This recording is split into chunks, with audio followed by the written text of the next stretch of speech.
the king of the forest, the tiger looked at the enchanted field of peat from the bushes under the edge of the fountain and spread it far away. A thing was shaking under a tree. The lion looked back in the eyes with the claws. Of course he was a black deer. The lion was hungry from the night. The only scene of the delicious meat of the black deer brought water into his mouth and the shrubs on the other hand. He was also running mice in his stomach with hunger. Leopard also started moving towards the deer. The deer was engaged in eating unaware soft grass from growing dangers on both sides. Sometimes he used to look around and then eat grass. Animals smell the smell of danger. Deer's anxiety eyes were showing that he smelled the smell of danger.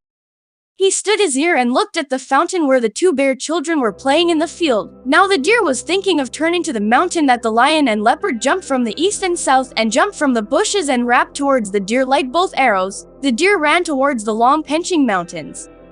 The deer's speed was low compared to the lion and the leopard's speed, but he was running away with both of them because of his light and symmetrical body. In this run, the three of them took the miles away. Finally, the deer climbed a rock, which was so high that the lion and the cheetah could not climb it. The lion and the cheetah were gasping the languages under the rock and looking at the deer with a challenging sight. When the right breath, "This is my victim," Leopard replied angrily. "You must be the king of the forest, but this is the forest, not the world of humans that the king does whatever he wants. The animals know very well to protect their rights. This is my victim."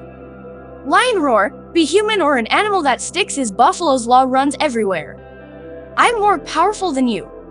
Hearing the recurrence of the lion and the leopard, the deer breathed the satisfaction and said that my dear king will be. It will be my good fortune to be the diet of the royal family members like you. But first you both decide who among you will drink my delicious meat.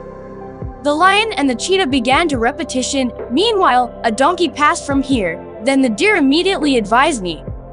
"I think you both should consult the donkey in this regard, because it is not necessary to be wise to advise." The lion said, "I approve, if the donkey has to be a father when the time is over." The leopard ordered the donkey. "Donkey's children, come here." Donkey, first, draw that the two of them will not shock him. Then the fearful tooth came closer to him, and when he heard the whole story, he advised him with joy. "Then Sher Sahib, you claim to look down on the deer first, while Leopard Sahib claims that after seeing the deer, his reason before. Because there is no witness here, so I suggest that you both visit your own place and when I start running." The lion and the cheetah were impatient with hunger, but both were proud of their high speed, so they suggested the donkey, and it was determined that both would return to their place, and meanwhile the deer Sahib would stand in the field to take off the rock and take a bath and become one of them's food. And as soon as the donkey Sahib starts to hanging out in his irregular voice, the race will begin. The lion and the cheetah went back to their own place. When the donkey's rankney sound didn't come for a long time, both of them were shocked. At first, they stared at each other, then he started running towards the rock. When he approached the rock, he saw there was Verani and Snada all around. The deer had no idea, and not horny with the donkey's head was missing. The lion shouted at anger.